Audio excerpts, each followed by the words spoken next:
Welcome to A Woman's Brew, where women talk about beer. Join the prehistoric party on today's episode, where we look at 3 wholesome bucket list beers from Toppling Goliath. I'm Joanne, and this is Tori. Hello, hello. And we're 2 beer-loving women on a mission to get more people drinking and talking about great beer. Come join us.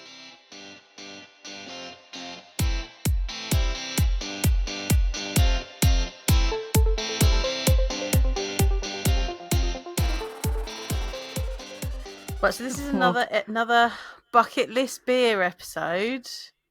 I wonder if anyone can guess what the beers are by the intro. You've got what the 30 seconds to guess. And actually, we're going through a series of beers. Only one of them is in the bucket list. Well, it might not be, but within the books that we've looked in, only one of them is a air quotes bucket list beer. But I think these are all beers worthy. Well, we're going to find out if they're beers worthy of finding and trying.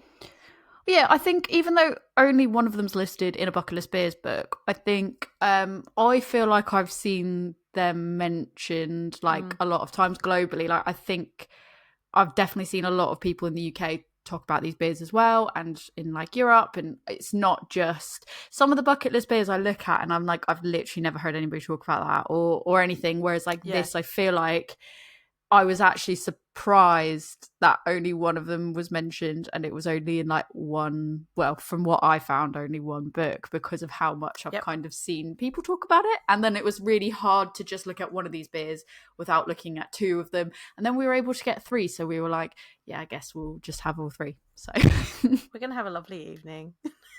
It's a school night, so this will be fun. At least we're starting on time. We're starting on time, so that way it's not a massively late finish, which is good. And I've already got the beer open and it smells so good, so I'm let's blitz this. So the first beer we're looking at, have you guessed? We are drinking Pseudo Sue from Toppling Goliath. And this is a Citra Pale Ale. It is 5.8%. It smelled amazing coming out of the can. Look how beautiful that looks. Because I've already poured it. I pre-poured it. I've not sipped it. I've pre-poured it. The head was all right until I literally poured it a lot more because I was just like, get some more out of the can. Yeah. It smells hoppy. It smells fruity. It has that sweetness in it as well. So it's not like a hop. The aroma of it is not like a hop burn almost. It's not too aggressively hoppy. It just is. So I feel like what you're getting with the hoppiness of this is when people think there's fruit added to beers because that's the hop profiles, that's what you're getting with this, and it smells beautiful. But I don't want to deter you from talking about tasting notes or about the brewery or about anything else. I think that smell that you're getting, that is classic Citra, right? And that is why it's beautiful. Citra is so prevalent as a hop that is used all the time by, most modern breweries are using Citra or have been using Citra or will be using Citra. It's up there as probably one of the best American hops. They grow a lot of it. So, that classic. This is single hopped. Pseudo Sue is single hopped with Citra. There's nothing else in there but Citra. But it plays really well with Mosaic, so a lot of the hazy IPAs are a Citra Mosaic mix. So this will tell you exactly what Citra is if you want to try it and find out. So it's an American pale ale. In the aroma, we are gonna, because it is a single hopped Citra beer, we're going to be looking for big bursts of citrus, grapefruit, maybe a bit of lime, maybe some tangerine, might even be a little bit of tropical mango and some pine in there. In the flavour, it should be juicy citrus, bit of soft mango with pineapple notes, and maybe a slight malty sweetness just to lift that up. It'll be smooth with a light to medium body, should have a clean finish. And overall, we're looking for a bright, fruity, refreshing beer that showcases Citra beautifully. What do you reckon? Shall we see if we believe that? Yeah, I feel like for anybody that can't smell this themselves, it is exactly what I like. It's just beautiful. I'd put this in a candle. Yeah. If I could put it in a candle and smell it, I would. But I feel like this is the perfect this is like what you imagine like a classic American IPA hazy beer to smell like that isn't over hopped.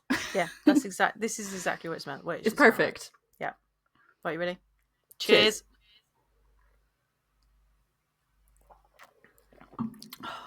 Even tastes beautiful, goes down smooth. Yeah, it just goes juicy, down so smooth. Citrus. It has got that little bit of malt in the background there. That just gives it a nice little bit of body. It is clean, nice clean finish. It does mention on the can as well. It says single hop pale ale showcases Citra hop for a well-balanced beer that is delicate in body with a mild bitterness in the finish. Ferocious hop aromas of citrus and mango give a refreshing taste that is bright with just enough bite. I love that. I love how it was written.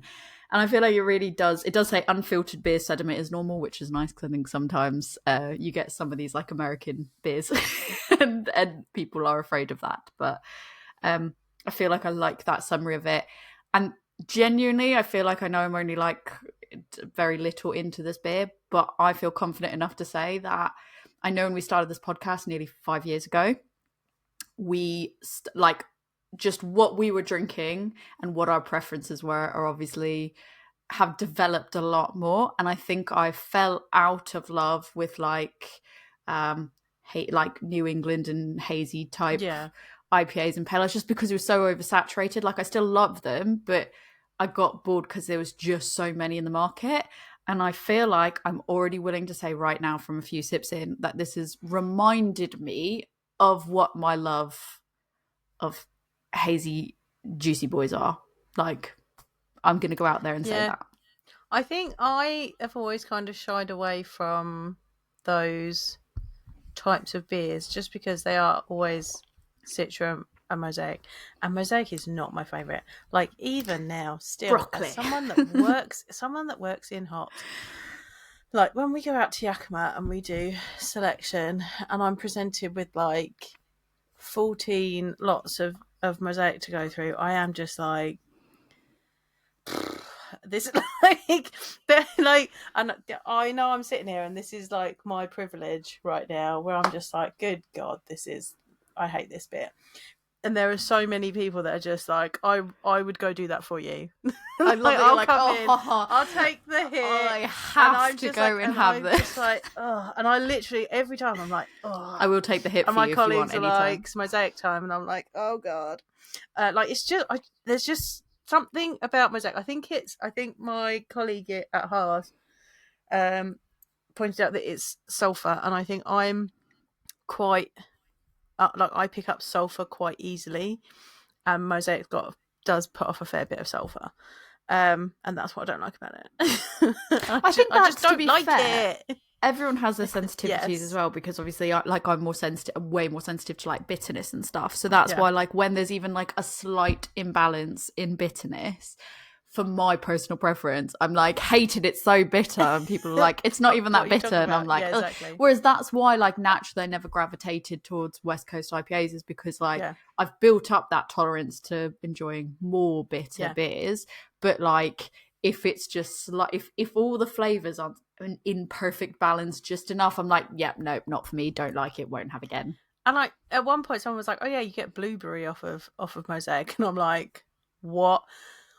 Once I found a lot and I got blueberry, and I was like, I really like this one, and nobody else did because the profile wasn't right, and I was like, ignore me. But I really like this one because I got that blueberry from it, and I think I've had like one, I can't remember what it was, but there was a beer where I was just like, oh, this is what they mean, and like I think it had paired with something else, and it had brought that, or just the balance of it had brought that out. But very rarely do I enjoy a beer that's got Mosaic in it.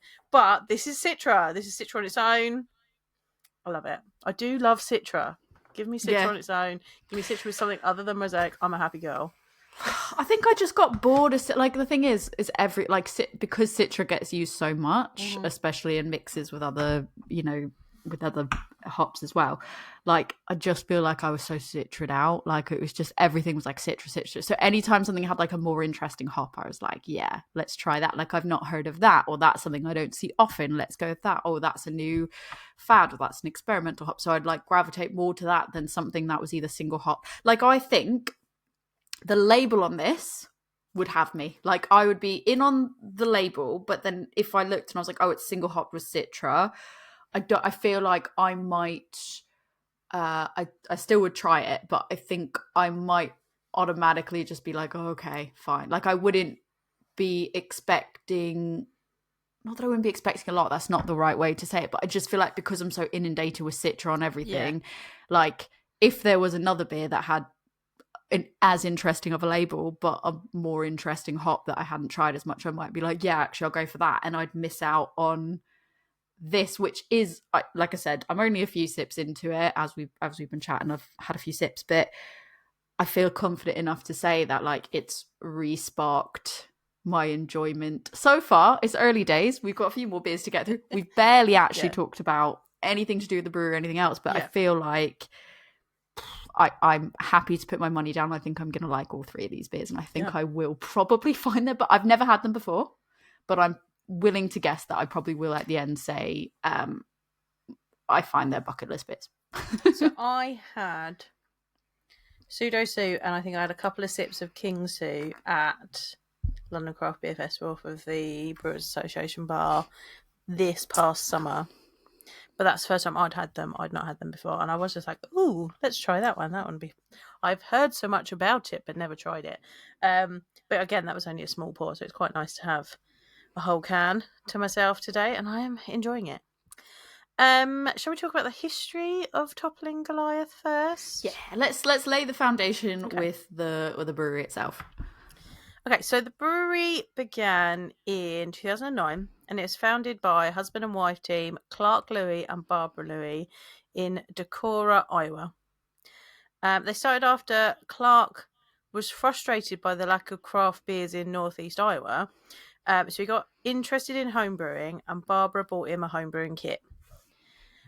He had spent most of his career as a beverage supplier in his family's business, and Clark used that knowledge of distribution channels to play a key role in Toppling Goliath's rapid growth, because he knew how to distribute his beers well. Their first commercial beers were brewed in a very small nano system. Clark wanted to make hoppy beers, but was concerned that the local people who like light lager wouldn't go for it. He then created Dorothy's Lager, which was named after his great-grandmother. He got his siblings to try it, and they thought it was great, giving him the confidence to go pro. The original idea behind Toppling Goliath wasn't to build like a massive company, but rather to make beers that made a statement. So after their early successes, the brewery grew rapidly and went from a nano to a 10-barrel kit, then to a 30-barrel kit, and then eventually, in 2016, they expanded into a 100-barrel system.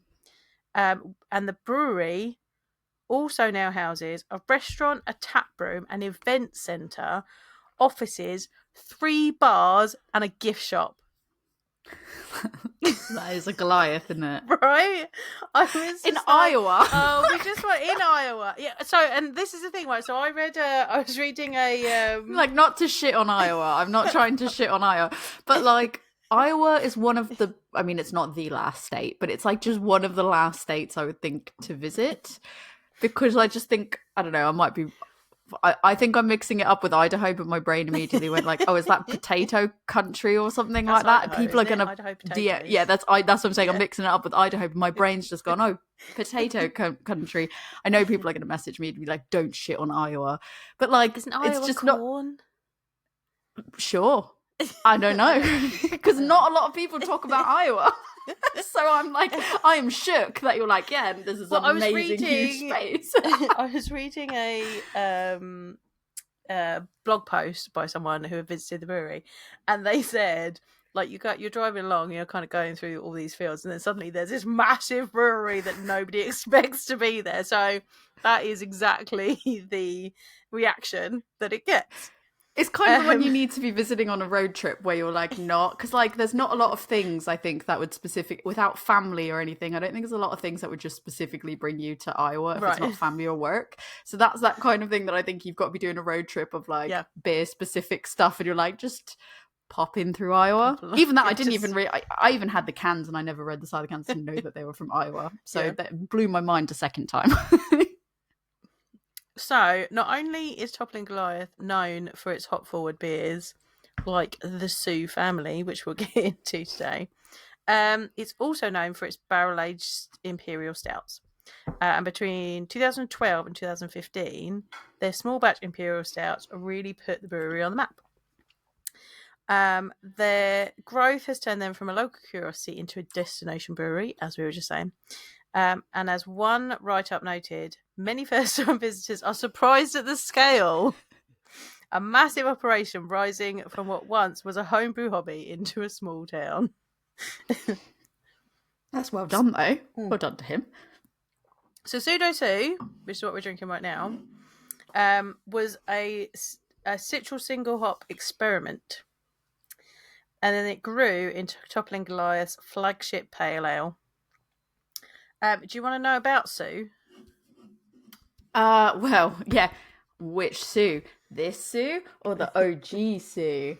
Well, I was going to say, so I don't know what you found out because I know you've been looking for things. Unintentionally, yeah. So, Pseudo Sue, if you're not watching the video, there is a dinosaur on the can of these. She be purple and green. She is. So I feel like those are Pseudo your Sue. colours. Pseudo Sue's your colours, I think. She is. She's my colours. She fierce and she your colours. Yeah, it's basically my beer, right? So the dinosaur name and imagery references Sue, the film museum in Chicago's famous T-Rex, which is also named Sue. This did lead to a little bit of issues. Once Toppling Goliath wanted to distribute into Illinois, the brewery's use of the name imagery was brought up by the Field Museum because they market and protect the Sue trademark and brand. Ooh, I did not know that. Yes. That's interesting. So reports in 2016 to 17 say that the museum and Toppling Goliath resolved matters cooperatively rather than going through litigation. And ultimately, the Field Museum and Toppling Goliath reached an arrangement that included distribution and retail availability at the museum and label changes and promotional cooperation through the brewery. Several outlets covered the story and note the museum elected to embrace cross-promotion instead of aggressive trademark litigation. So it does now say on this can, brewing up history with the Field Museum. So they've got the Field Museum on the can, and Toppling Goliath allowed to use Sue on their cans because they now do it cooperatively with the museum, which I think is really nice. I think that's really nice as well because And it makes me want to go and what see do both of those Sue. things? Yeah. What both of those places, like they've everything to lose and nothing to. I mean, maybe the museum doesn't necessarily have anything to lose, but like they've got nothing to gain by pursuing litigation because presumably Toppling Goliath. Yeah, okay, they've got quite a big brewery now, but presumably coming from a family-owned brewery, like they only have so much. This is not like Molson Coors. This is this is not AB InBev. Like they're not going to stand to gain like thousands and millions big. and whatever else. Like they're big as far as like Craft Idaho breweries goes, Iowa, not Idaho. My brain keeps going to that. But yeah, they're big as far as Iowa's concerned. But like in the grand scheme of things, in terms of beer, like they're not bucket list beer, yes, but multi-bajillion dollar pound company. Like collaboration suits them better.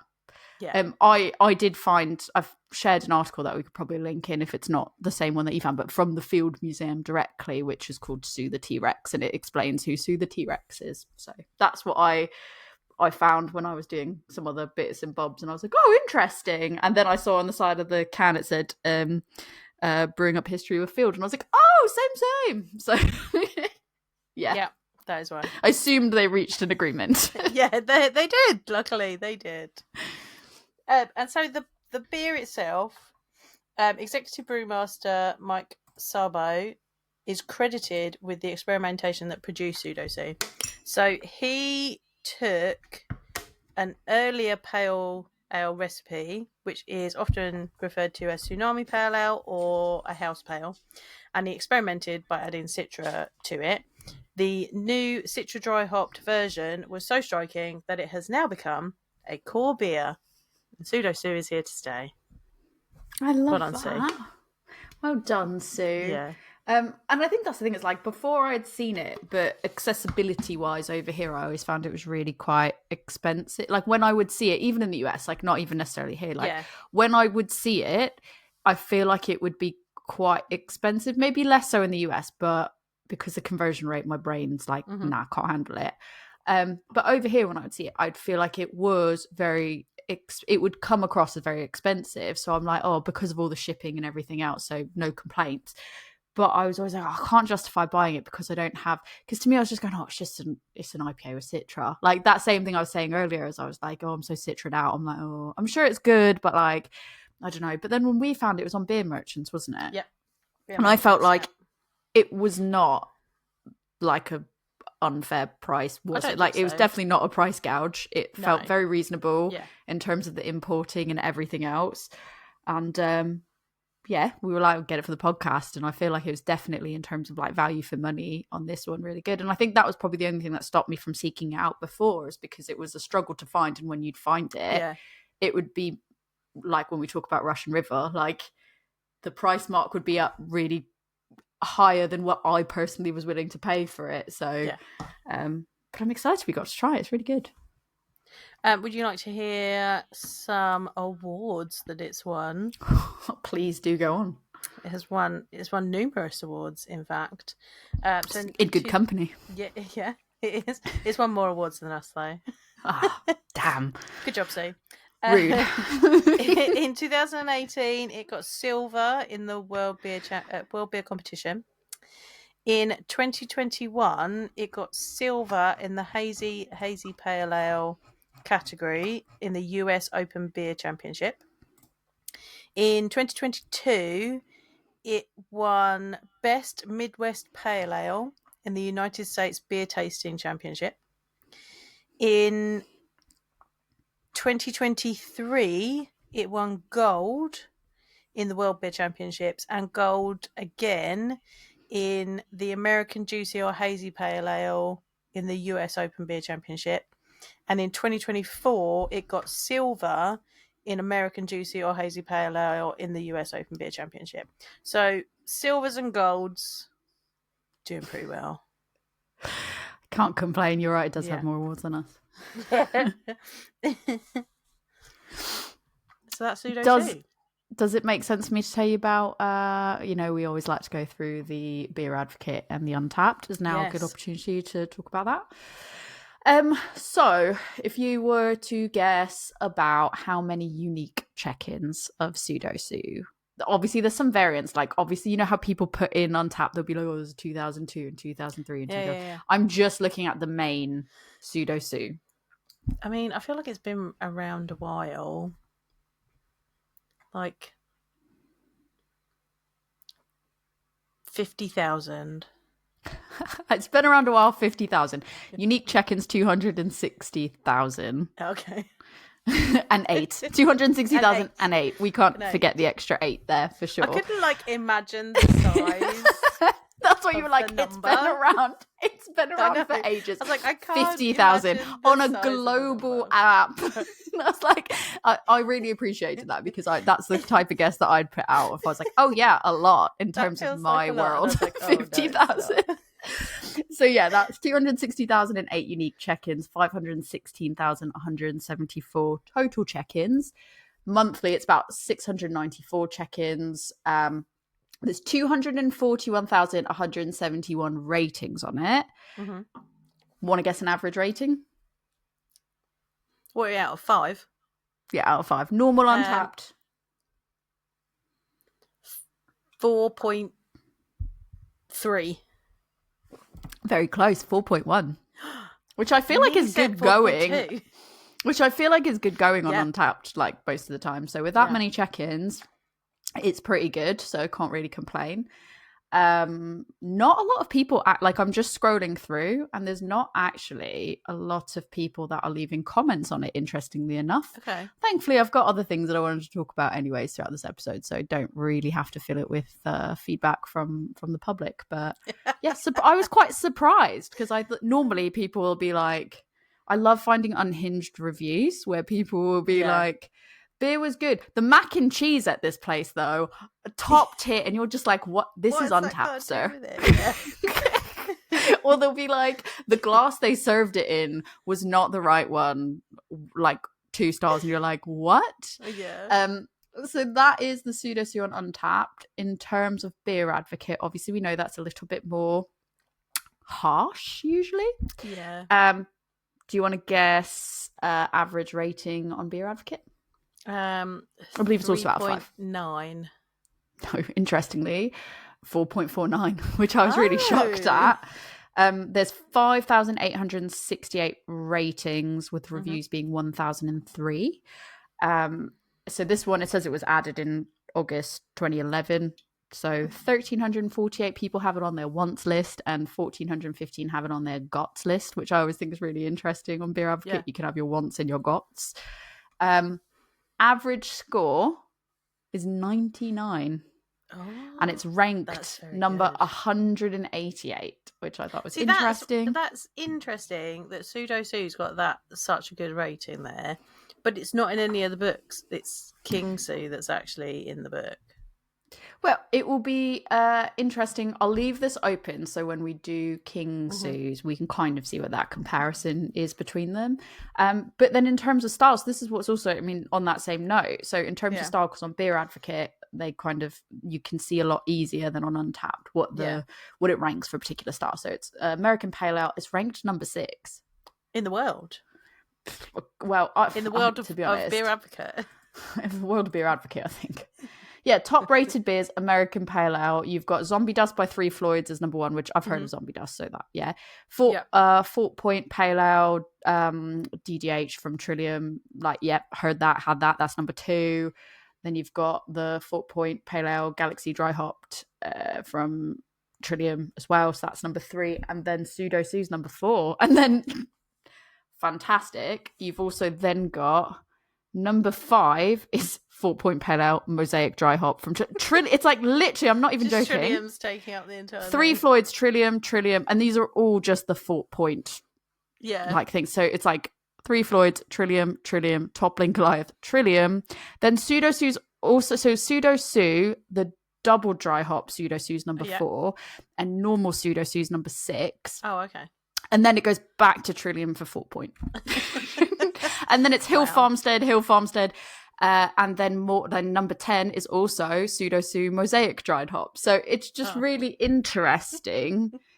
It's like genuinely on these American Pale Ales. It's a battle for the top 10 slots between Trillium and Toppling Goliath. So Trillium with the Fort Point and those variations, and Pseudo Sue with Pseudo Sue variations. I just think they make up, let's see, 1, 2, 3, 4, 5, 6, 7 of the top 10 spots. How wild is that? Yeah.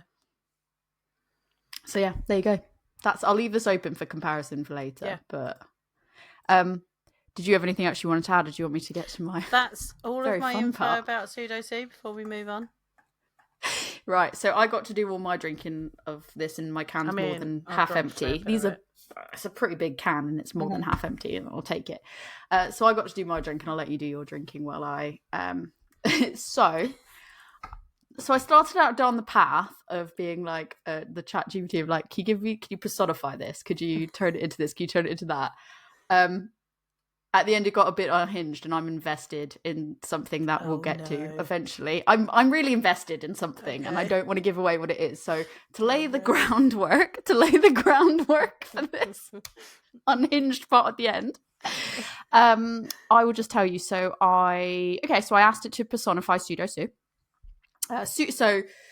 The name it's given me for that is Susanna Sue King, obviously nodding to Sue, the T-Rex.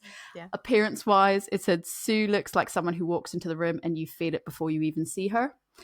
She's got electric purple hair and streaks of green, echoing the bright, almost neon T-Rex artwork on Pseudo Sue's can. Sharp, mischievous eyes and a bright citrusy gold green, a visual metaphor for the beer's big citrus hop character.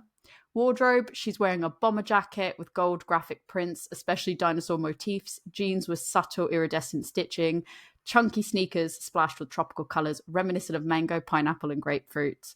She's tall with an athletic build with the presence of someone who could both crush at a deadlift and steal the show at a craft beer release party.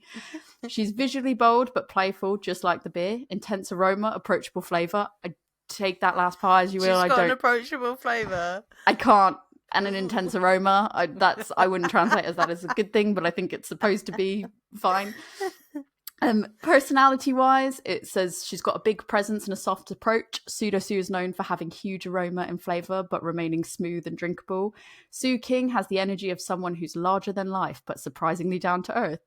She's the extrovert who immediately puts introverts at ease, confident but never overbearing. Number 2, hop forward enthusiasm. Citra hops are the star of Pseudo Sue, bursting with grapefruit, mango, and citrus. Sue's personality is zesty, bright, and tropical. She's the friend who convinces everyone to go on spontaneous road trips, books museum nights on a whim, and knows the best taco food truck in the city, in any city she enters. Number 3, fossil geek meets party animal. The beer's name references Sue, the most famous T-Rex fossil. Sue King is a playful mix of nerdy and wild. She loves paleontology documentaries, museum gift shops, and dinosaur trivia, but she also throws the best themed parties. Think Jurassic Disco Night. I love it. I'm in. She's a little bit fierce, so Pseudo Sue is marketing with a roaring T-Rex. Sue King is protective and fierce when she needs to be, the person you want on your side in any argument. Her humor is sharp, her wit is quick, and she's unafraid to scare away the metaphorical, less flavorful people. And number 5, she's down for chill session vibes. Sue is remarkably relaxed for someone so energetic, equally content sprawling on a picnic blanket with a good book and hosting a lively craft beer tasting night. So it says in summary, so Sue King at a glance. Look-wise, neo-dino punk meets tropical streetwear. Personality, bright, charismatic, fiercely fun. She likes museums, summer storms, citrus-scented everything, live music.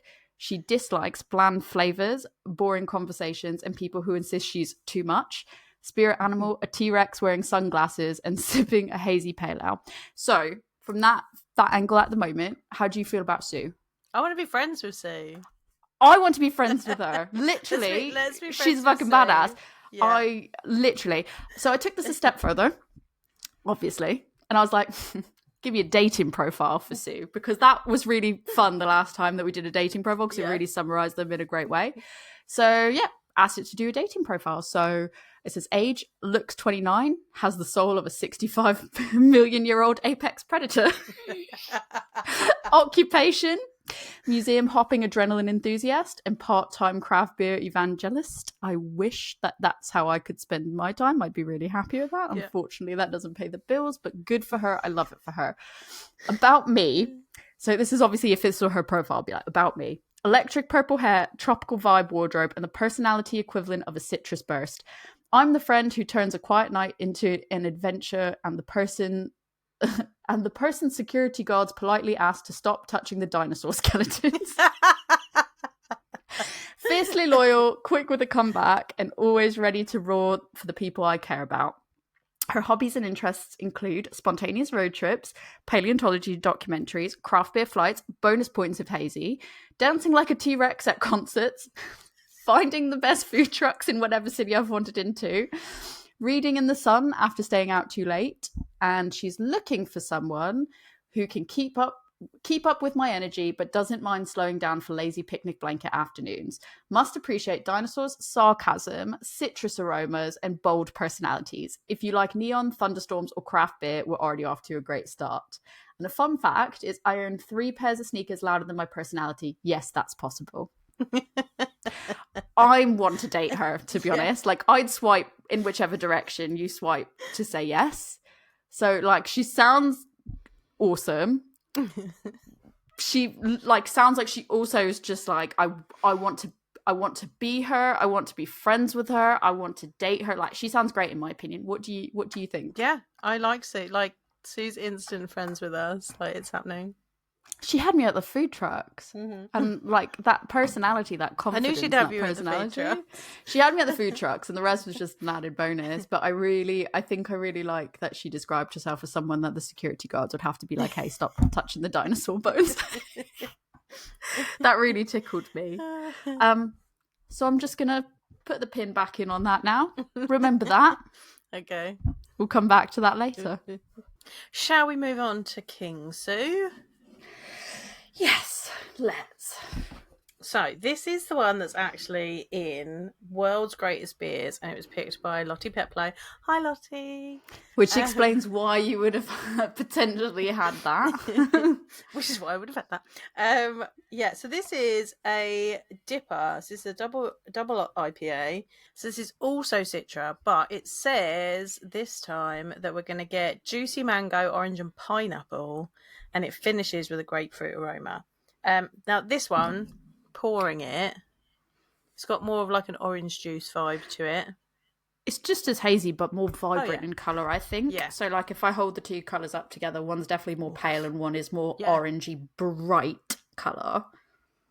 God, it smells. I think amazing. it smells like more. juice. I think it smells more orange juice than just like general citrus and general like fruity sweetness. I think like there is more specific orange concentration on this, but I don't know if that's just my brain making it up.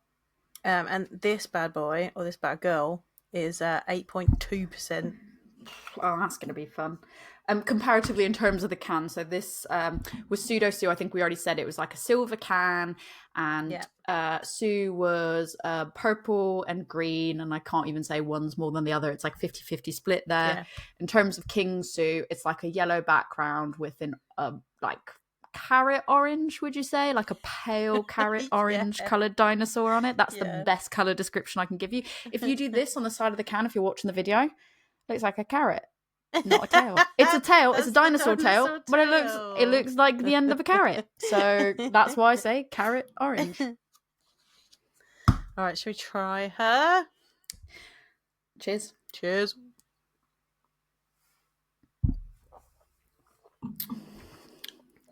That's still really smooth. It is very smooth. It doesn't taste like the 8%. Would you say 8%? No, 8.2. Get out. That is danger juice. Do not believe. It's more, I'm getting more like mango in this one. A little bit of pine as well, actually. I think I get pine, and I think like the grapefruit for me is more what's coming through. Like in the aroma, I get more mango and orange. And then in the taste, like weirdly, I know it says finishes with grapefruit aroma, but I feel like for me it's like almost the opposite, where it's like the notes of the aroma for me are more like the mango and orange, and then like the tasting notes are more like a less sweet pineapple with a bit of orange, I think, and then like grapefruit in there. So I don't know, it's just interesting. It doesn't taste 8% at all. King Sue's danger juice. Like, if you're drinking that in the sun while you're chatting to people, that's going to go down so easy. It also has the Field Museum badge on it, if you're watching the video. I mean, I'm only one sip in. It's smooth. It's tasty. But I'm going to actually go out on a limb and say, I might actually prefer Pseudo Sue. And I normally like dippers. Agree. But I think I might even prefer Pseudo Sue. Yeah. I like dippers are not a fave for me. They just don't do it for me. There's nothing wrong with them. They're just not for me. But this one, it's tasty. It's tasty. Like, it's easy drinking, which is dangerous. Like, I could see myself being like, just drinking like a pint of that. Oops. I think it almost gives me more piney Julius vibes. Yes, I think you're like right. less fruity sweetness, like more like bold fruit flavors, and more like subtle fruit flavors with more piney flavors. But I think like that's the balance would be tipped more towards piney versus like fruity sweetness. But it's on that same, like, I feel like it's on the same spectrum of what I remember Julius being. But then it's been a while since I've had a Julius. So, but of the two, Pseudo Sue is my fave. I think of the two so far, Pseudo Sue's my fave, but I might just be adjusting from one. I think Pseudo Sue was like like mouthfeel wise, she's not thin, but she's not too like. I would say that obviously King Sue's definitely more mouthfeel, more a fuller taste, more chewy almost. And I think like it's probably just the adjustment for going from something a bit more thin to this. Obviously the flavors are also, it's like hopped up as well. It's way more hopped up, so it's just that adjustment period, I think, from going from something a bit lighter and thinner and fruitier and sweeter to something more piney. But it's not bad at all. It's really very easy drinking. I have some notes on King Sue. So what motivated the creation of King Sue? So Pseudo Sue, it has been said to be one of the first most sought after beers from Toppling Goliath. The popularity sparked the creation of King Sue because they wanted an imperial or double IPA, and that became, air quotes, a whale. So if you're new around here or new to craft beer, a whale is like a very highly sought after beer. If it wasn't in the beer world, you would call it like when people go seeking their white whale, I think is what you'd call it in the non-beer community. Yeah. So King Sue is considered a whale. Once the brewery had demonstrated its skill with the Citra-forward pale ale in Pseudo Sue, it created a more intense double imperial version. It felt that was a natural evolution, giving fans more of what they liked, but with added strength and depth. As this is, an imperialized version of Pseudo Sue, it is felt that is why it has the royal moniker, why it is King Sue, because it is imperialized. that's you know what? I really quite like that. Right. I was wondering what, because I didn't really do any like proper research into it. The only thing that I found out the only reason I had found out about the Sue, as in like the T-Rex Sue, is because when I generated that first story, it gave me the background for why it called her Susanna Sue, because it was like Sue referencing this, and then I looked into that. But other than that, I've looked into nothing, and I was like, I wonder why that one's called King Sue. And I love I don't know, it quite tickles me. There you go. Why? So in an interview, Mike Sabo said that they aim to produce beers with the fully featured hops, using world-class hops and pushing beyond the boundaries of simple lagers and pales. Launching King Sue allowed the brewery to expand their hop-centric portfolio and compete in the double/imperial IPA arena, giving them both breadth, lighter beers like Pseudo Sue, and depth, stronger, more flavourful, intense beers like King Sue. I'm just going to note here, because we refer to them as dippers over here, and I think we have done for a long time. But originally, they were referred to as imperial IPAs. So back in the day, some people do still call them that some as people well. still do. I think particularly in America, they're still called imperial IPAs, and sometimes I've seen it written down where it's like IPA, or it will be called like a lot of times from my experience of like when I've been over in the US, it will be like double IPA, like it will be written as a double IPA, but then when you actually look on Untappd or the description of it, like not on the keg badge or anything like that, it will be not on the pump clip, it will literally say like imperial IPA, and you're like, and so like you'll be going in being like, oh, it's DIPA, like ticks off DIPA, and you're like, oh no, it's listed as imperial. How fancy. I also thought it was interesting. So King Sue is described as a northeastern/hazy imperial IPA. Yeah, I did see that. That's interesting, isn't it? Yeah. I mean, it checks out. It doesn't not check out, I guess. Can I just say the thing that I've been fixated on this. I've been listening, but I've been fixated on this whole time. King Sue is the big, like I guess the bigger one. I mean, bigger in ABV. Yeah. King's very regal. It's got smaller teefies. Oh. And it's a ring. Yeah. If you're looking at it, you've got to look at the video or Google what these cans look like. Teefies wise, King Sue's got smaller teefies. Yeah. Borderline that I'm like, how is it taking any predator apart with that? Like, Pseudo Sue She looks She's gonna take you out. boss AF. Like, she is confident. The description I gave is accurate. Look at those little baby teefies on King Sue. Yeah, I that's can't true. That's true. I can't move past it. That's all I've been staring at for the last like 2 minutes. I'm like, yeah. But why though? But I do really like the artwork on both, but that was a choice. Interesting. Do you want to hear about King Sue's awards? Oh yeah, probably also more awards than us, but I'll take it. Yeah, more awards than us as well. Yeah, just ones I want you to be like, no, actually no. More awards than us. In 2021, it won gold in the US Open Beer Championship for New England / Juicy DIPA. Nice. In 2022, it won silver for Imperial New England IPA / DIPA at the US Open Beer Championships. In 2023, it got gold in the World Beer Championships and gold in the US Open Beer Championship for New England / Juicy DIPA. In 2024, it got gold in the World Beer Championships and bronze in the US Open Beer Championship, New England / Juicy DIPA. Oh, so it dipped down there in 2024. I'm not going to lie to you. Gold to bronze. What just made me smile in general was the fact that there's an award category that's like New England / Juicy. Yeah, like New England / Juicy DIPA. And in 2022, it was so there's 3. So this is the same competition, the US Open Beer Championship, and I don't know if these are. It's very prestigious. Different, if there's like. They both run against it together, or were they just renamed it? But no, because in 2021 it was still New England / Juicy DIPA, but there's also Imperial New England IPA / DIPA category. So DIPA category seems to be separate from Juicy DIPA. I just think Juicy DIPA just makes me like Juicy DIPA. It makes me irrationally giggle. Like when you were like, oh yeah, and the Juicy Dippers, like it's the New England / Juicy Dippers. Like I don't know, it just tickles me. I really appreciate that. So that's a good one.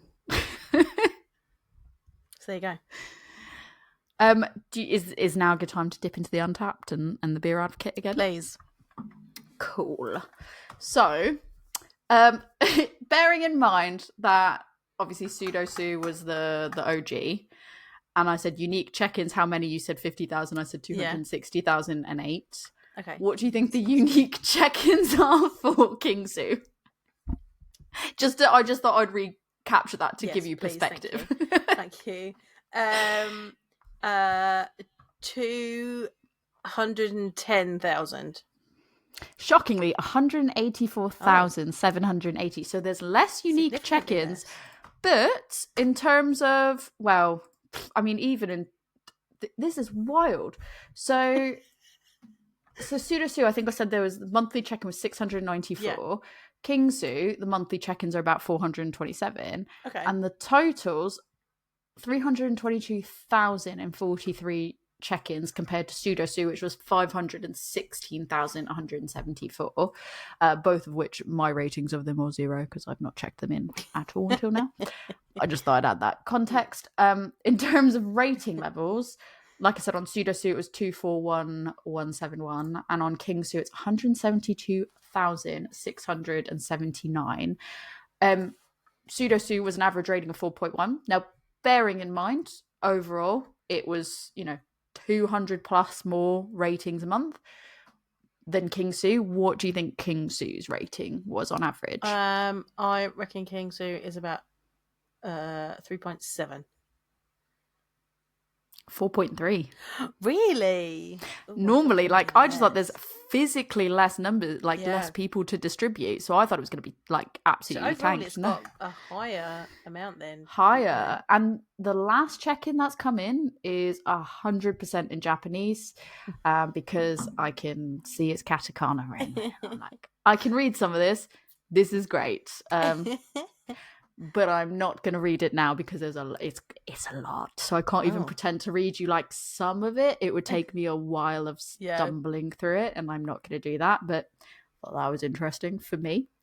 But yeah, it's listed as IPA Imperial / Double New England / Hazy on Untappd. So yeah, that's the Untappd wrap up. Like I said, I'll keep it open just for when we get to our third beer in case we want to compare. In terms of beer advocates, we are looking at. So if Pseudo Sue was ranked number 6 in the American Pale Ales, what do you think King Sue is ranked in the Imperial New England IPAs? I think it might be number 7. 15. Oh, so like it's better very far ratings on down. Untappd. So I've just opened up who else is on that rating of Imperial New England IPAs. Any guesses? I don't know what one's the DIPAs. Top 10, just of top 10. It's basic. I'm gonna give you a hint here. Treehouse. Treehouse. Should have known that. The top 6 are Treehouse. Number 1 is King Julius. Number 2 is King Julius. There's multiple J's in this. That's obviously like a variant. Then you've got Very Hazy is 3. Very Green is 4. Juice Machine is 5. And 6 is Very Green with 3 G's, 2 E's, 3 N's. All of those Treehouse. Literally all of those Treehouse. And then, don't worry.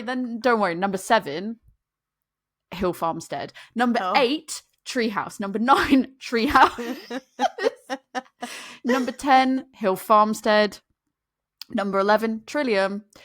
Number 12, Parish Brewing Company, and that's Ghost in the Machine, double dry hopped. I feel like we should get to that at some point because that's another one that I see come up a lot. And actually, that's, I feel, arguably more accessible. I feel like I found that really accessible. I've seen Ghost in the Machine around. Yeah, maybe it's just local to me where I've seen it. I've seen it around quite a bit. Number 13, Hill Farmstead. Number 14, Monkish. And then you've got number 15, Toppling Goliath, followed by 16, 17, and 18, which are Treehouse. 19 is Bissell Brothers. You've got other half. Like, honestly, this is just New England. This is just up and down the New England East Coast. And that, to me, I mean, it is a New England IPA. Like, it is an Imperial New England IPA. Get it? But that did make me chuckle that it was like, Treehouse. They know their business. And then somehow Iowa snuck in at number 15. Snuck in there. Good job, Sue. It's all like Massachusetts, Maine, New Hampshire. So good. Really appreciate that. So there you go. So that's the rating of where it sits there. It score-wise, it's ranked 100. So it's got 100 score and it's ranked number 78 in terms of world-class scoring. Yeah. Well, that was interesting. Yeah. Average rating, 4.57. It's got 3,606 ratings, 696 reviews. Once 1,423 and got 601. So interesting. So I feel like a lot of these figures are surprisingly less than Pseudo Sue, but I wonder if it's because Pseudo Sue is that classic core range, whereas like, and I feel like not anyone will drink a pale ale, but I think that's a pale ale is the more DIPA accessible. market is not for everybody. Yeah. I think that's fair. So that's our ratings. Shall I move on to? Are you going to introduce? Should I take that pin out again? So I'm taking the pin. Maybe I am. Maybe I'm not. I'm going to take that pin out. I'm going to hold the grenade down though because I'm not ready to throw it yet. It's very intense. So yeah, King Sue. If we're going to personify King Sue, his name is Thunder King Suresh, because for some reason Suresh was close to Sue, but they were like, we just thought it was a bit more masculine name, and I was like, cool, you do you. Sure. And by the way, I specified no genders in any of this, so I have a feeling that it was like King. Yeah, that's got to be a dude, and I'm like, cool. Appearance, so Thunder Suresh walks into the room like he knows he's the main attraction. I can't, every time I read Thunder as the name, that's fantastic. So yeah, build, he's tall, broad shoulders, powerful, Rex level presence. So I've only like mildly skimmed these, and when I'm saying it out loud, it's much funnier. Vibe, golden warm skin tone with a sun-kissed glow, like he's permanently backlit by a hazy sunrise inspired by King Sue's hazy golden colour.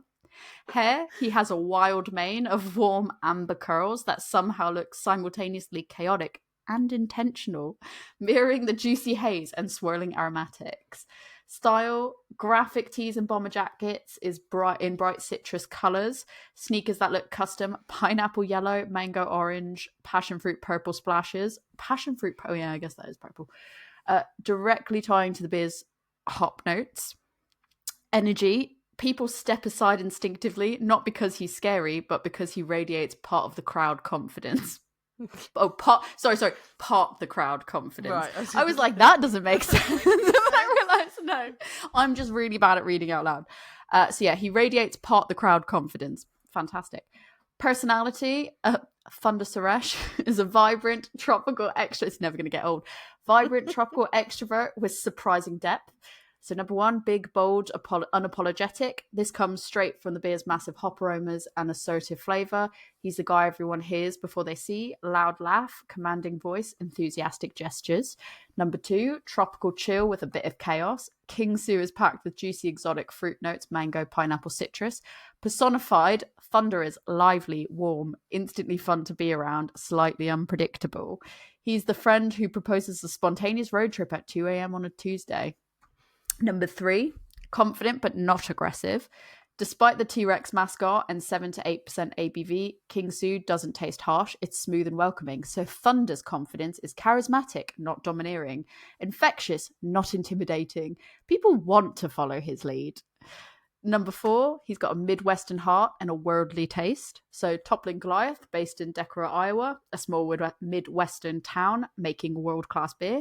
So Thunder's personality reflects down-to-earth politeness, work hard, play hard humility, and paired with unexpected sophistication, like someone who can discuss both football and the nuances of New Zealand hops.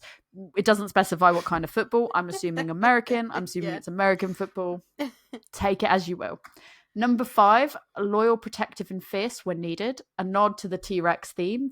He's the friend who walks you home, hypes you up, and would absolutely fight a metaphorical meteor for you.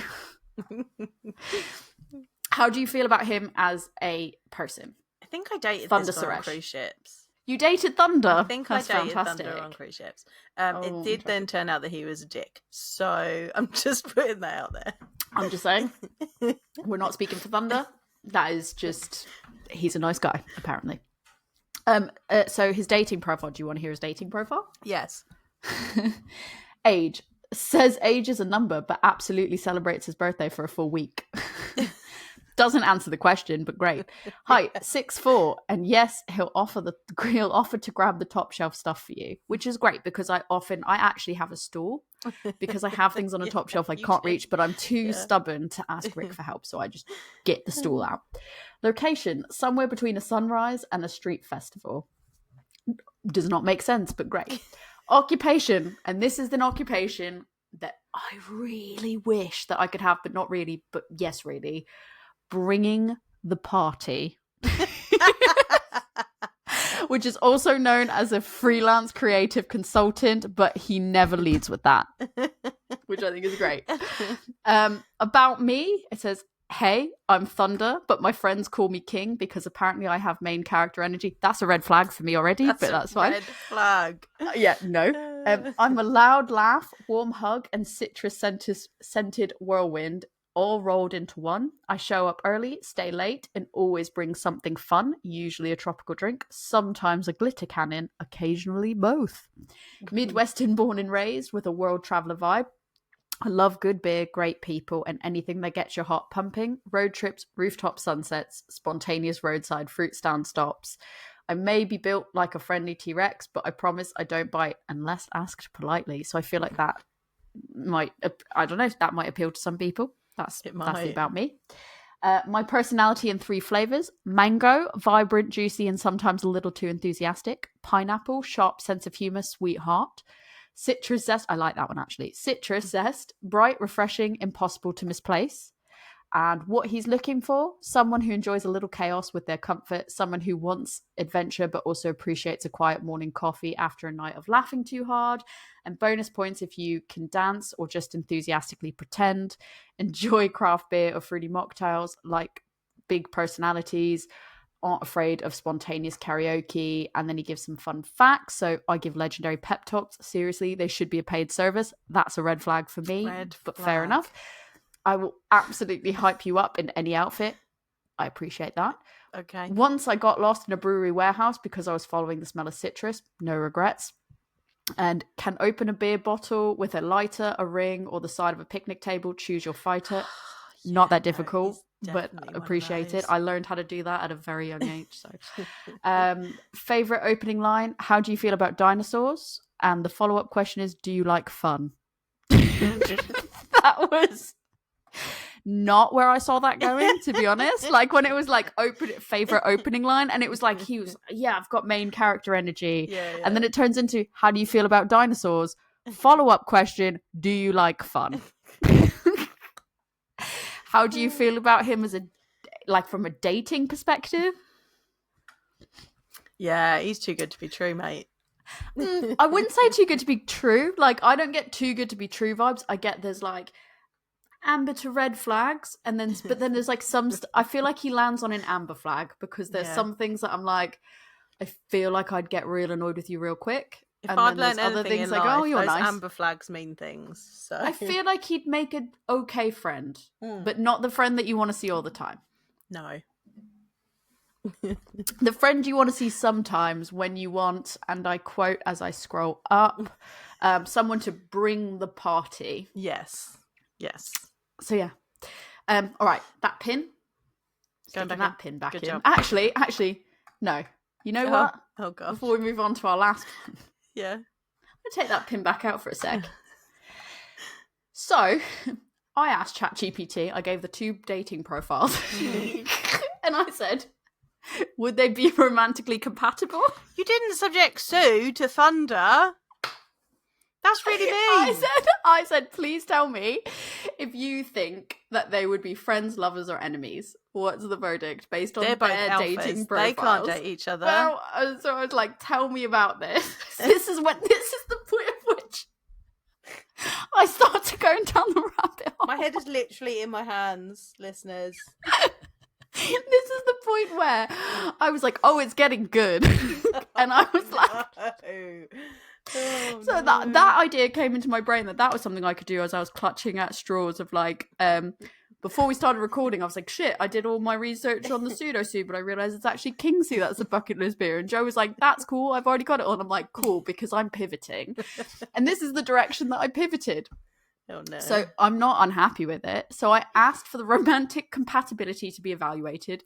Initially, it tried to be like, they would never date, their siblings. And I was like, oh, I didn't remove that because that wasn't. Didn't get that they were siblings. No, I didn't either. No. And then I was like, no, remove that. So they said, okay, we've removed it.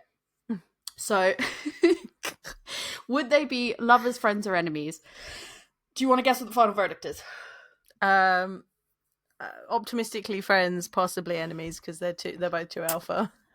They're lovers who behave like friends and occasionally like fun-loving enemies. This is when it starts getting spicy and good.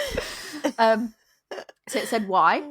So their shared energy level. They're both citrus-scented chaos agents with neon personalities. I kind of like that. Like, I like to think I myself am a chaos agent with a neon personality. I love neons. That's why I feel like I really resonate with Sue. Okay. And I don't feel like I would work with Thunder, but you know. Yeah.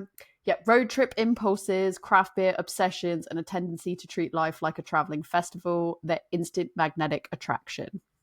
2, they have complementary humour, both heavily sarcastic, charming, playful, quick-witted. Their banter alone could power a small city.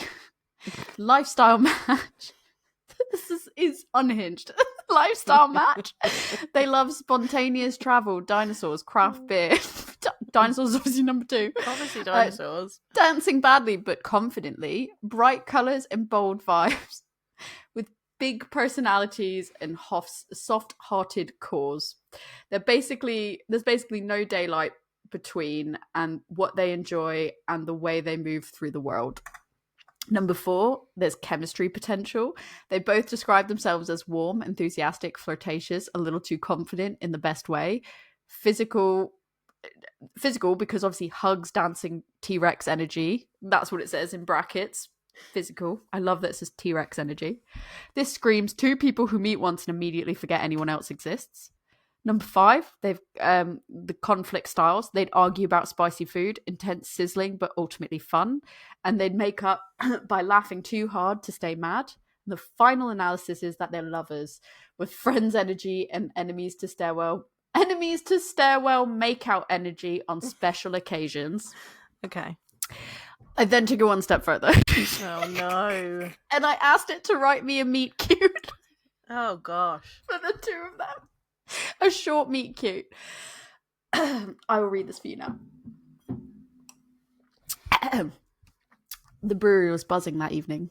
Bright lights, citrus aromas, and the faint hum of a playlist clearly curated by someone who owns too many Hawaiian t-shirts. I can't look at you while I'm reading this because I just saw at the corner of my eye, head in your hand, and I'm not going to do that. Do not take us out of this moment, Joanne. I know you like books. Okay. I know you like good. This is safe for work.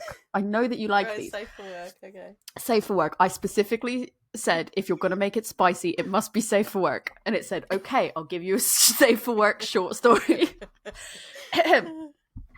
Amid the crowd, Susanna Sue King burst through the door in a flash of electric purple hair and confidence that arrives 10 seconds before she did. She paused, scanning the room. She was here to meet a man named... I can't say it, seriously. She was here to meet a man named Thunder King Suresh.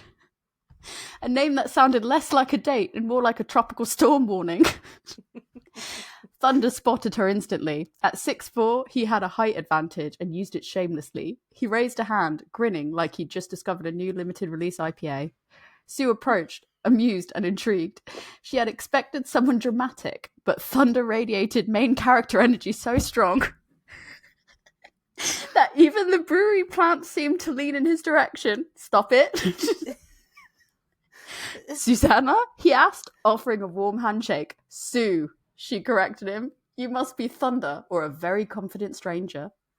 Thunder, he confirmed. Though honestly, next to your entrance, I feel more like a light drizzle. Oh no. The bartender arrived before either could overthink the flirting, setting down 2 perfectly chosen beers. King Sue for Thunder, tropical, loud, impossible to ignore. Pseudo Sue for Sue, bright, bold, full of delightful chaos. The coincidence wasn't lost on either of them. Sue lifted her glass, so were already a matching flight. Thunder clinked his beer to hers. Apparently, the universe ships us. I hate that. I hate it. That was cringe. They took their first sips, and that was when the spark hit. Thunder noticed Sue's eyes light up at the same moment she noticed his laugh echo through the room. A laugh so warm it practically hugged her. They fell into conversation effortlessly, tossed jokes back and forth with the speed and accuracy of 2 people used to being the funniest in the room. Within minutes, they discovered matching quirks. Sue admitted she was once politely escorted out of the museum for over-enthusiastically touching a T-Rex fossil. Thunder confessed he'd hugged a Triceratops skeleton because someone told him he wouldn't. They stared at each other, drawing realization. Oh no, Sue murmured. Oh yes, Thunder replied. We're the same flavor of trouble, they said together. The bartender passing by sighed like a man who'd seen this exact romance form twice before, once in fermentation tanks and once during a seasonal release. As the night went on, Sue and Thunder leaned closer, talked faster, and laughed louder. Their chemistry fizzled like carbonation, bright and impossible to ignore. By the time they ordered churro fries to share, it was clear everyone within a 5-table radius that their meet cute had gone well past cute.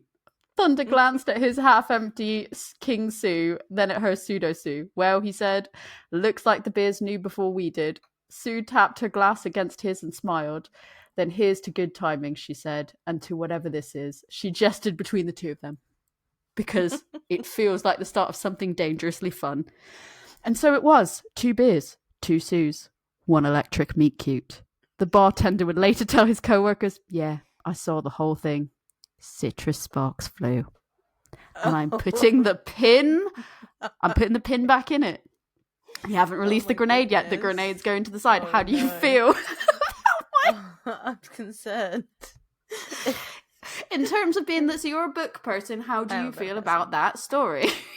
Yeah, I think it's okay. I feel like that story's going to end up with a third act breakup, and some form of miscommunication, and I hate both of those. So, Or it's going to get spicier. well, yes, obviously. I don't know. Shall we go on to the third beer? Let's go on to the third beer. Beer number 3. We're going into the Sue family, and we have Pseudo Sue. Like, this is a purple can, and Sue is wearing armor, and there's lasers shooting out of her eyes. Well, arguably that's not Sue. It's probably more King Sue. It's probably it's like a hybrid because it's Sue, orange. Right? It's slightly lighter orange. Yeah. It's slightly less than carrot orange. It's a bit more yellowy orange, well, and it's got blue. They're all just variations of Sue. Yeah, because it's if you look at its mouth situation where it's got that like weird. I don't really know how to explain that in words that translates in audio format, but she's blue and yellowy orange. Yeah. Laser eyes, which is super cool. I'm not gonna lie. Who doesn't want laser eyes? Yeah. And her armor is more like cyber. Yeah. She's cyber chic. And with some cool lasers. After I talked smack about Mosaic earlier, this is an IPA with Citra, Mosaic, and Simcoe in it. I do love that. It was like immediately came out. It was like Citra, but shit. I just talk shit about that. Oh, yeah. You want to try it? Yeah. Cheers. Cheers.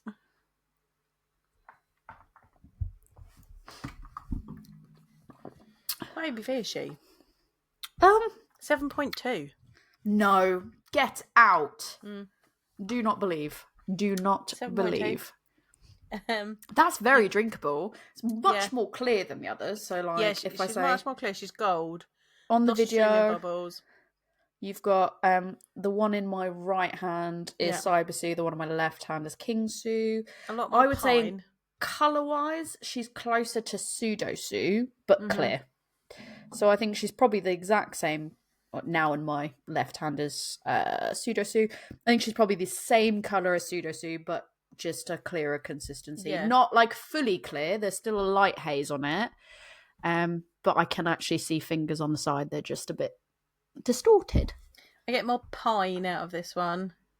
I would say it's less in terms of aroma as well. It's less fruit forward, and I think this is more. Considering it's 7.2, I expected a bit more from it. It's Perhaps not it's not dry hopped. You know what though? I would say, based on 2 or 3 sips in on this now, I would say I think my order of favourites are Pseudo Sue, Cyber Sue, then King Sue, because I actually find this more enjoyable than King Sue, to be honest. So I like King Sue better. But I think, is it because there's mosaic I'm a mosaic hater. I'm a mosaic hater, so that's probably why. I think even there's an unconscious bias where, like, there's mosaic in it, so immediately you might be looking for things that maybe if there was no label on it. No, I still wouldn't like this one as much because I'm getting a bit more bitterness. I'm getting more pine and resinousness rather than juicy. It is definitely. Yeah, it is definitely less juicy. And what I really like about Pseudo and King is the juiciness of them. I almost feel like King Sue, though, for me, wasn't as... Yes, there was, like, fruit notes, but juicy. Like, I don't know if I would say it was as, like, juicy, if that makes sense. But then I don't think Cyber Sue's juicy at all. I feel like Pseudo Sue, juicy. King Sue, yes, there's fruit notes, but that is very, like, hoppy. And then, like, Cyber Sue, it definitely feels more, like, West Coasty. But, like, I don't mind... Like, surprisingly, I don't mind it because I think there's a... I'm just taking another sip to take it in because I think there's, like, the main... The tasting notes screaming at you are piney resinous, which is, like, that's more, like, West Coasty. But underneath it is this, like... sweet, like there is a sweeter light fruitiness to it, which I actually really quite like that balance. And I think, and it's thinner on the mouth feel, so I think I don't know, I just feel like I could drink probably more of this than King Sue, to be honest. And it does not taste 7.2, it's whatever percent. So the label on it says, in the battle against boring IPAs, this beastly brew has your back. It's bursting with tropical fruit notes from the killer squad of Citra, Mosaic, and Simcoe hops that create mango, pineapple, and fresh tangerine aromas. Raise your glass and charge ahead with Pseudo Sue on your side. You'll surely come out the victor. I think that fruity undertone that I'm thinking goes with that, like, piney resinous. I think even though it says aroma, I feel like tangerine really explains it quite well. So I feel like there's like this lingering tangerine taste in my mouth, which is, I think, potentially like why I like it. I really enjoy that taste. So I'm just getting the resinousness from it. It's not my fave, but it is drinkable. So I have a little bit of notes about Pseudo Sue. It's described as a mid-strength hop-forward IPA option. And it seems to fill a niche between the lighter Pseudo Sue and the much stronger King Sue. With its 7.2% ABV and triple hop built of Citra, Mosaic, and Simcoe, it likely aims to offer a juicy tropical IPA with more punch than a standard pale. I don't agree with that. I don't think it is juicier. But I do you think do so? agree with it, actually. Okay, well, you're the juicy expert. I am not. I think the problem is I do feel it's juicier in a way, but I think the piney resin is so loud that, like, it takes a few sips to kind of go like, yeah, the more I sip it, the more I taste the juiciness. But I actually think that it's just because that piney resin's so aggressively loud that it can counterbalance. Like, it's not as well balanced as much.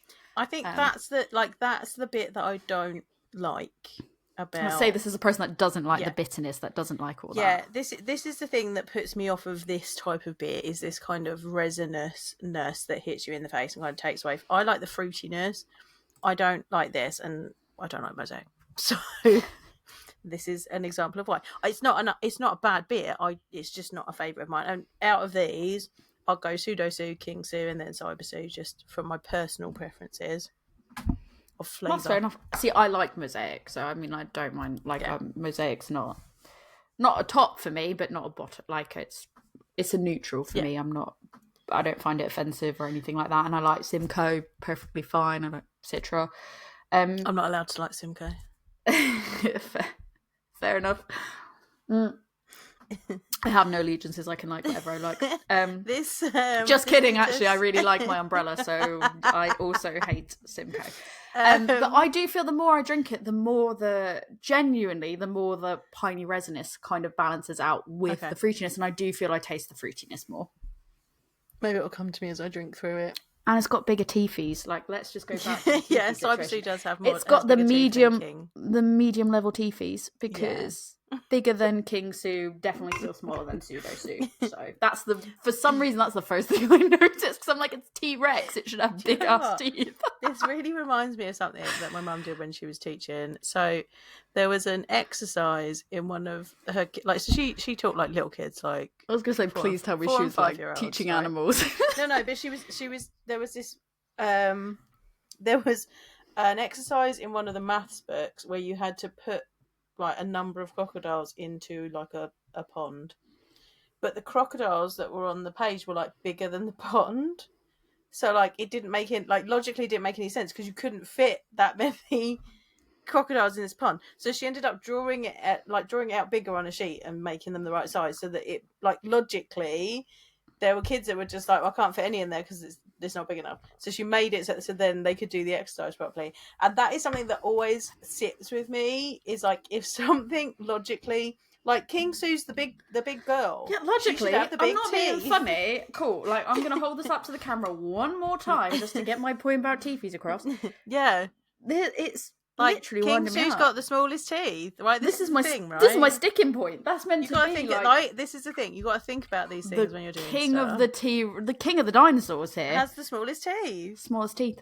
Yeah, it's something I genuinely don't know why that wound me up. So I say that my favourite goes in order of teethies. So we go like Pseudo Sue, Pseudo Sue, then King Sue, and not because the teeth are really bothering me that much. They are, but that's not why I'm rating it that way. It just happens to work out that way.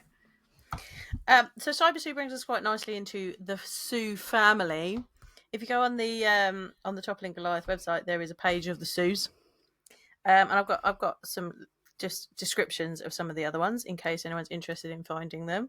There is Seismic Sue.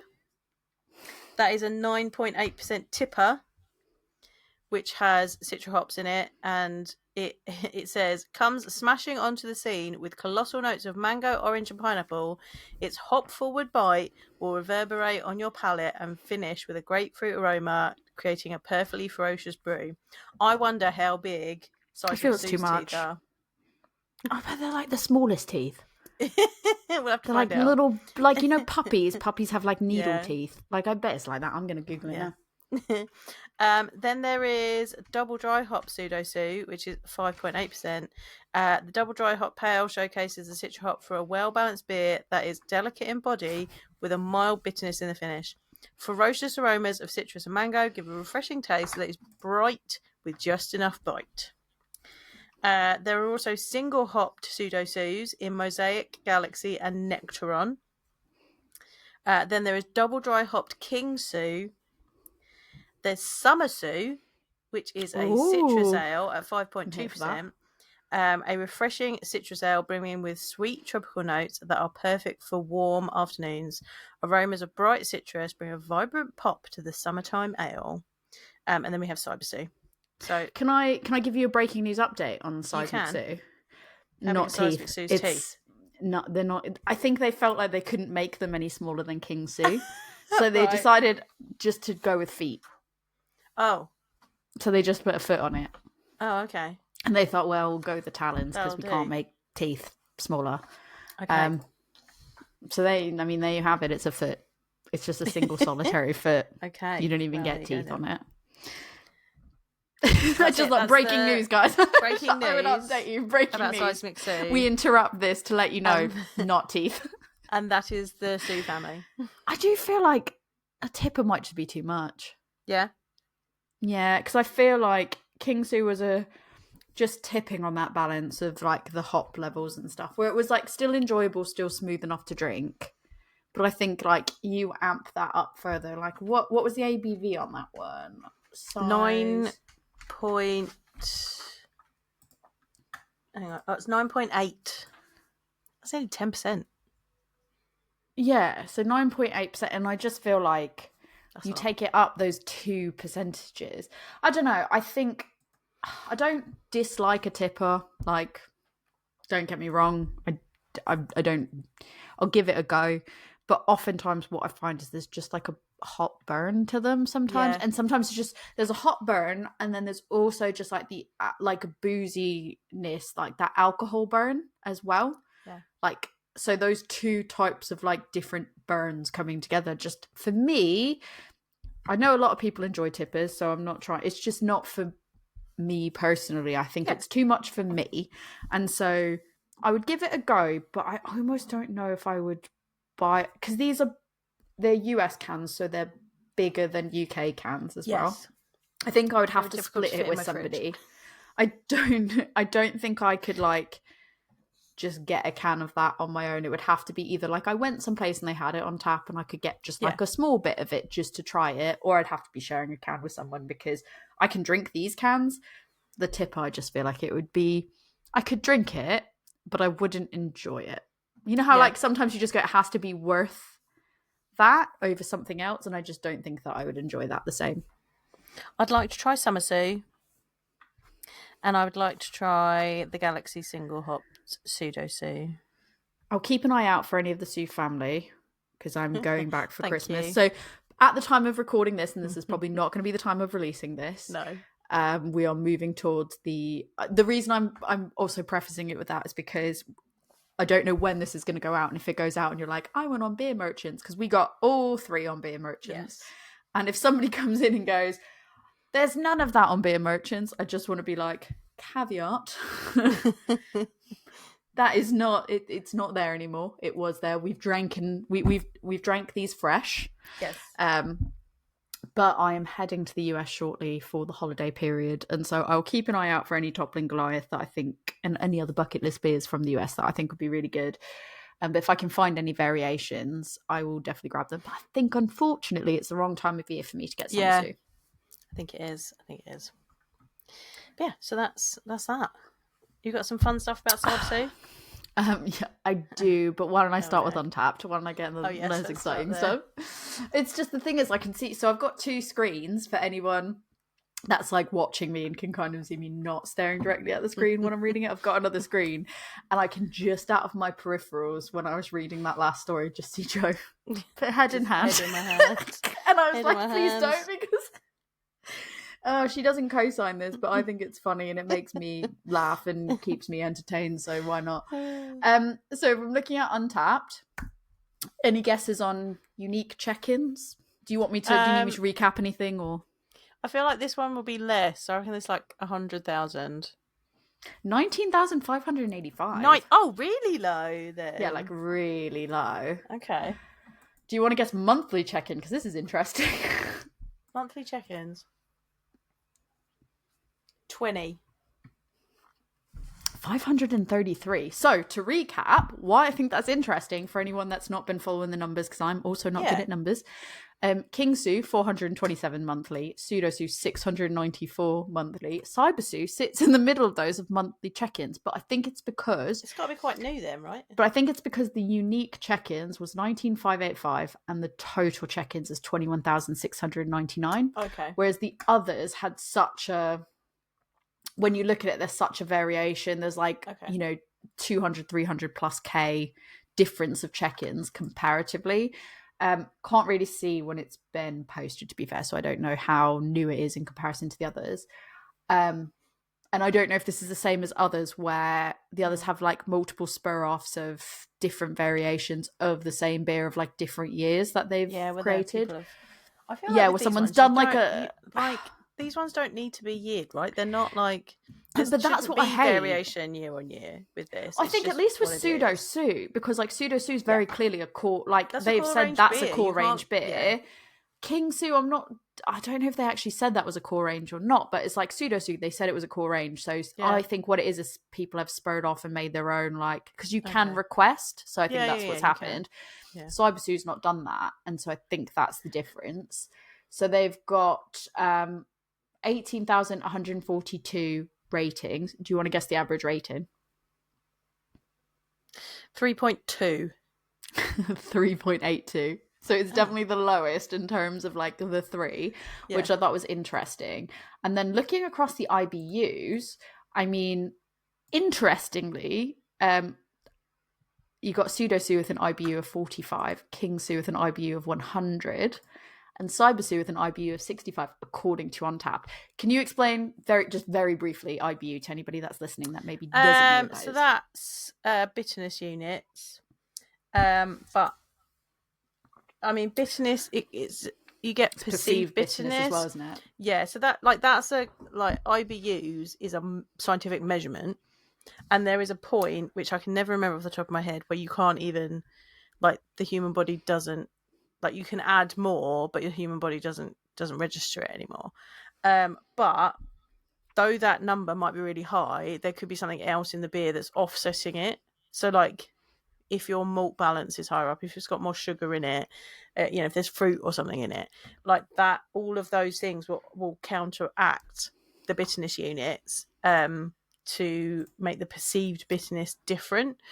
So I mean, I think this is a good example of it, because I would have actually thought that Cyber Sue had a higher IBU. I thought you were going to say that King Sue had higher IBUs, but that's why I was like, I'm going to raise this, because actually I think that's a really quite interesting point. And so because of the higher alcohol in this, it's going to have had more sugars in it, and the body is thicker. So there's there's stuff in there that's counteracting that bitterness and making it juicy rather than bitter.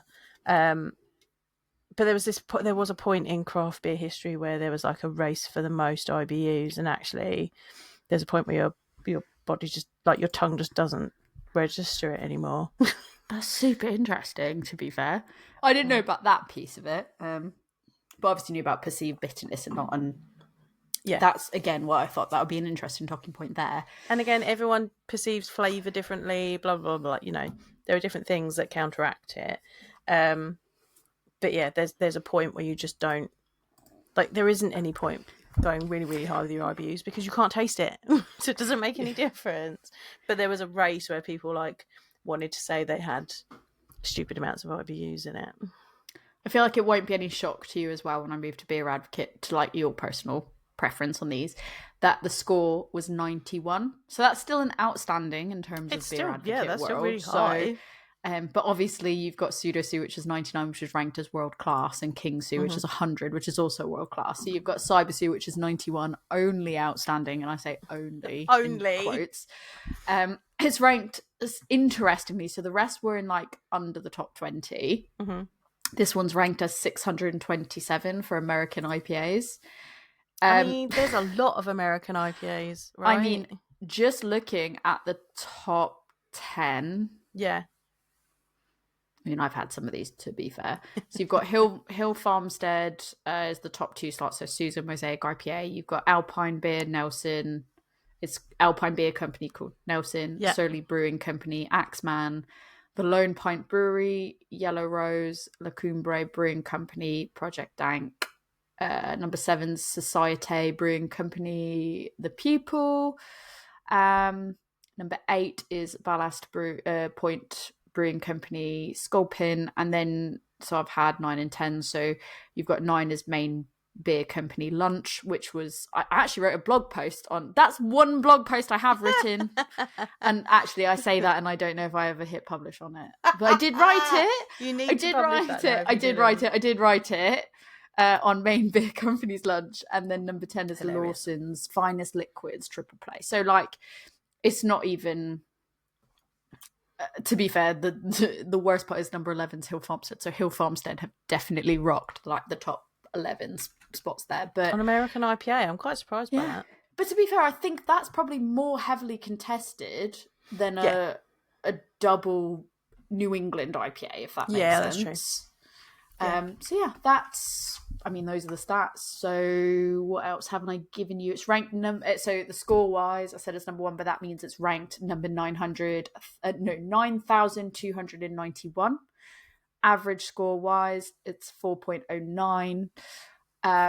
It has 4 people added to their wants list and 2 people added to their gots list. But what I will say about this is it looks like it was added only at the beginning of this year. So it says it was added to Beer Advocate in January 5th, 2025. So it might be so really actually, new then. I don't know how new this actually is. But according to Beer Advocate, at least on this entry, this is quite a new entry. So it's not even a full calendar year old. Yeah. So I didn't look at the year that this one was made, so that like started being made, so it might be really, really new. Yeah, so that could play into some of it. Yeah. Who's to say? I've just looked on my website. I have actually posted it, so it's okay because I've just gone on to like the not internal view, and there are 3 posts. One of which is our beer spa experience, and I've labelled that experience, so that's fun. And then I've got Bucket List Beer's Main Beer Company, which I posted about Main Beer Company, specifically about lunch. And then I've done something for a local micropub. So I'm like, actually, I did. So as much as I say I've never posted anything, I did post one, and that actually fits in. So I can plug. Normally I can't plug it, but I can go, I posted about one of the top 10 Beer Advocate beers. I feel proud of myself. But are you ready for me to throw this grenade? Go on then. Anything else to add before I throw the grenade? I have nothing else to add. Okay. I'm going to just have one more sip of this. So, Cyber Sue. Comfy. I went, give me a profile because I need to know. Give me the bio. Who am I talking to? I said, give me the bio, and I think it gave me a dating profile, but I was fair. Nickname, and I effing love this. I want to co-op it as my nickname. The Neon Ninja of IPAs. Literally so in love with that. So that's her nickname. Age, timeless. She measures life in hops and milliseconds. Oh, sounds like a Fast and Furious entrance, but I'm okay with that. Occupation, digital adventurer, flavor hacker, part-time quantum mischief maker. Love all of that, to be fair. About me, neon lights don't just reflect off me, they bounce. I move like a glitch in the Matrix. Showing up in unexpected places with a can of IPA in one hand and a holographic joke in the other. Fiercely independent, wildly creative, and always 3 steps ahead of everyone else's punchline. I'm equal parts brain and buzz. Hobbies and interest. Navigating cyberspace like it's a craft beer festival. Inventing new IPA flavors. That's in quotes. I'm not making that up. New IPA flavors in augmented reality. Dancing like the Wi-Fi just dropped, which it sometimes does. Collecting rare hops like other people collect stamps. Finding secret rooftops in neon lit alleyways. Now that I can 110% get behind. That's very me. Personality in 3 bites. Love that. Glitch, unpredictable, slightly chaotic, always surprising. Buzz, bright, effervescent, impossible to ignore. Refresh, leaves everyone else feeling rebooted and alive. Looking for someone who can keep up with my rapid-fire wit, appreciates a little bit of chaos, and isn't afraid to try IPA served in VR headsets. Bonus points if you like neon, tech, and irony. I do. Fun fact, I once led a conga line through a server room, and yes, the network survived. Okay. Tagline. Part digital dream, part hoppy reality. Cyber Sue doesn't just enter a room, she uploads herself into it. How do you feel about that? How do you feel about Cyber That sounds Sue? like you. Yeah, it does, doesn't it? A little bit. I like it. But I did ask ChatGPT if she was an android, and the consensus seemed to be yes. But then I think it's because I asked. It was like, it then tried to give me another profile, and I was like, no, I'm not asking you to redo it. So I took the first one, and I'm just going to assume yes, she is an android. Are you ready for the part 2, which I named? ChatGPT did not name this. I called it Cyber Chaos Ensues.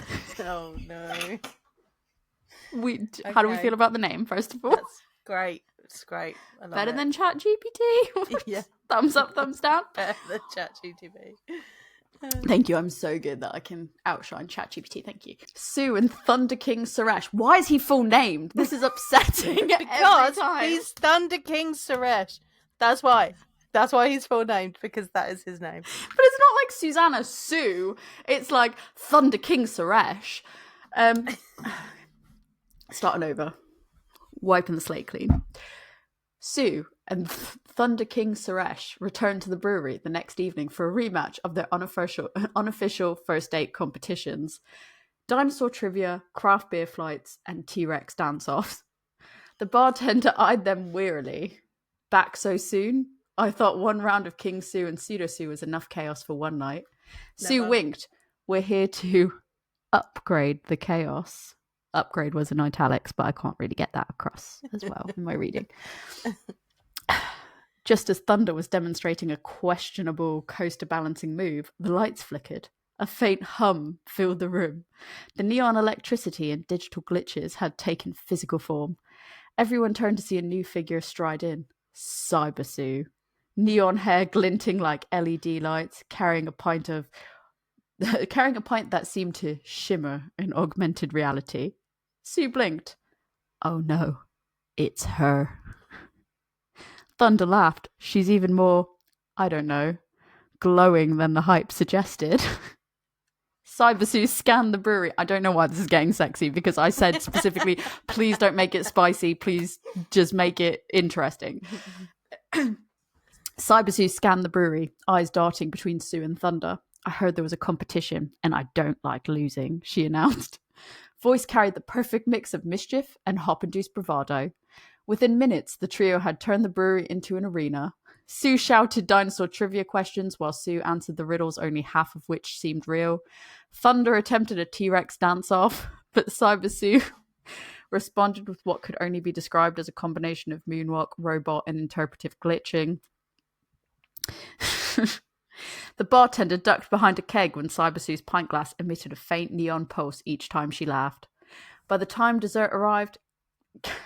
Why are they suddenly eating dessert?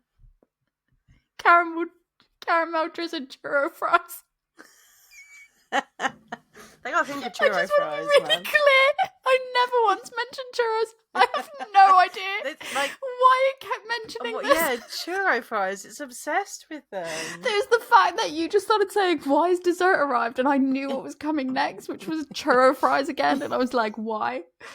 I mean, I'll take some churro fries, but It like, sounds great, not right but now. why? But why? It's not moving the plot at all. No. By the time dessert arrived, caramel drizzled churro fries.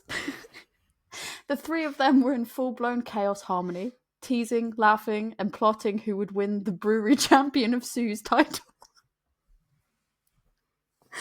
Thunder raised his glass to dangerously compatible chaos, now in triple strength. Sue tapped her glass, and to proving that the brewery survives everything, barely, Cyber Sue winks, neon lights reflecting in her pint. Next round, virtual reality beer pong. Prepare yourselves. The bartender groaned so loudly it echoed through the hop storage. This is why I drink on the job.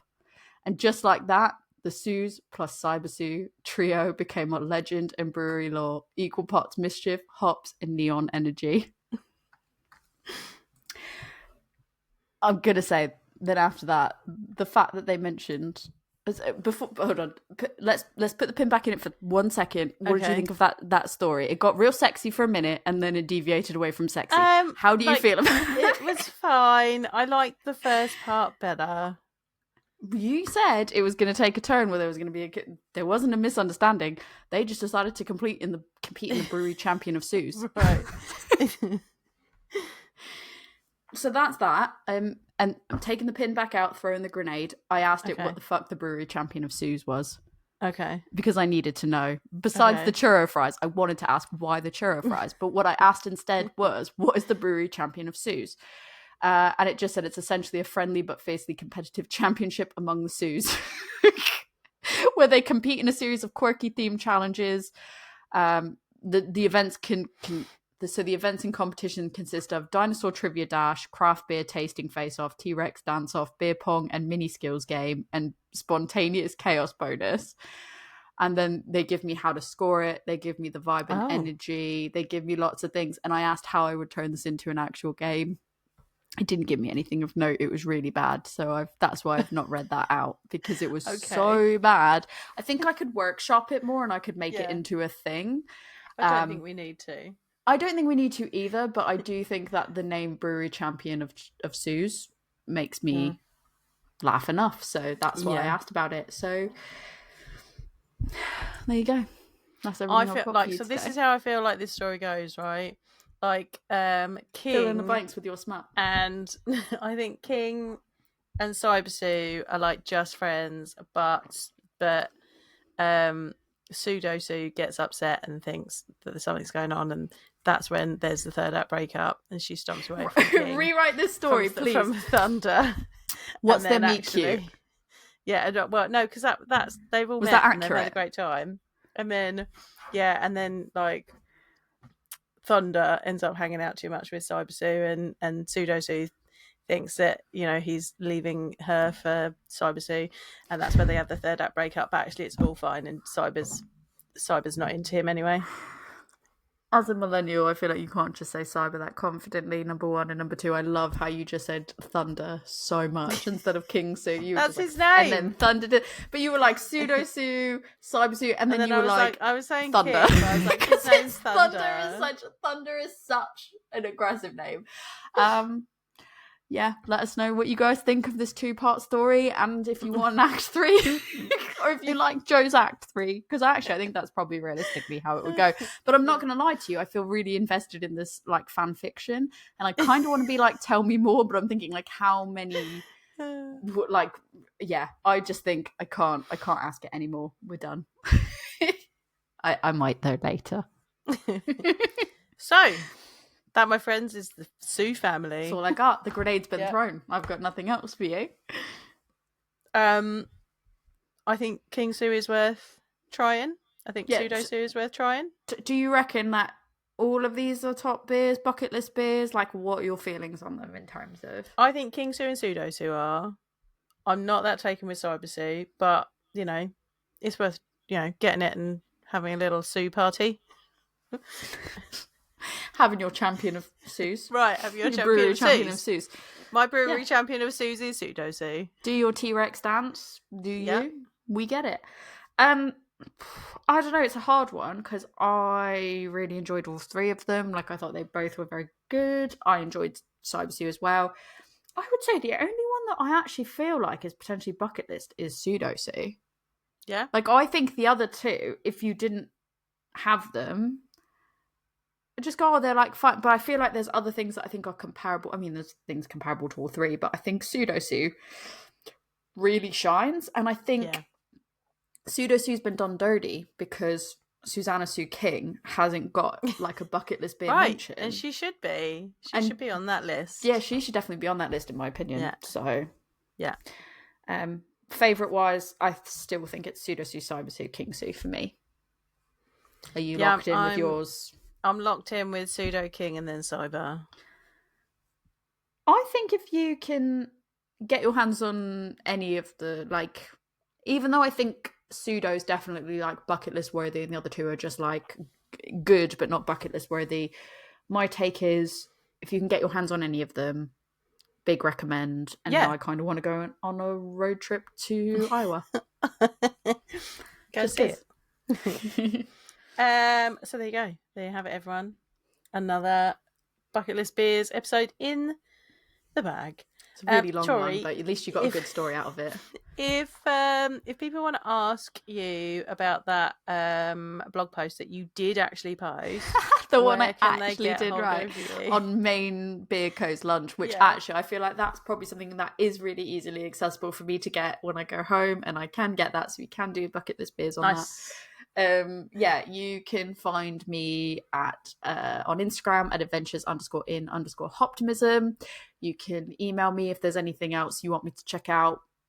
I would say while I'm at home this time, but it's probably going to go out after that. So if there's anything that you think I need my family to go out and buy for me, that is not a Sam Adams utopia, you can email me at adventureandhoptimism@gmail.com if you want to check out my Main Beer Co lunch blog post, one of the only 3 actual blog posts I've managed to hit post on from draft form. You can find that at adventureandhoptimism.com. If you want to message us on this and be like, please don't do any more stories. I can't. Please don't do some freaky fan fiction anymore. We can't. You can't handle it. Some bucket list beers you'd like to suggest hear. some bucket list beers. Yeah, that's a nicer way to approach it. If you want to find more bucket list beers that won more awards than we have, you can suggest them at A Woman's Brew on Instagram and Facebook. We're mainly on Instagram. You can email us at awomansbrewpodcast@gmail.com, or you can find episodes as they come out at awomansbrewpod.beer, which is awomansbrewpod.beer. The right amount of E's, Joe. I know. Joe, if people want to, I don't know, what do you want people to come and ask you about on this one? If you want to come and talk to me about Pseudo Sue, because I really enjoyed it, you can come find me on Instagram. I am Love Beer Learning over there. I'm also on Facebook, but you will mostly find me on Instagram. Come find me there if you want to talk to me. You can also come to my website, which is lovebeerlearning.co.uk, or you can email me lovebeerlearning@gmail.com. All right, well, got some beers to finish. Cheers. Cheers.